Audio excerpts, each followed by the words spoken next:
How to change language in Apex Legends Mobile. This will be for the main language, secondary language, and voiceover languages. You can change them all differently. If you go to the settings, which is going to be in the bottom left hand corner of the home screen, click on that. That will bring up this menu here, where above dynamic download in the bottom right hand corner, you'll see language. Click on that.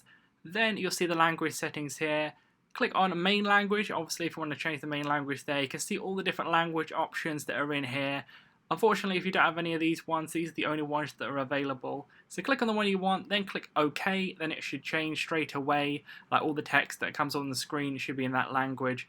And the same thing with the secondary language. There'll be different things you can do with the secondary language in there, so change which one you want for that. And also with the voiceover, you will have to download the different voice packs for each of them. If you do want to have a certain language voiceover, you can do that.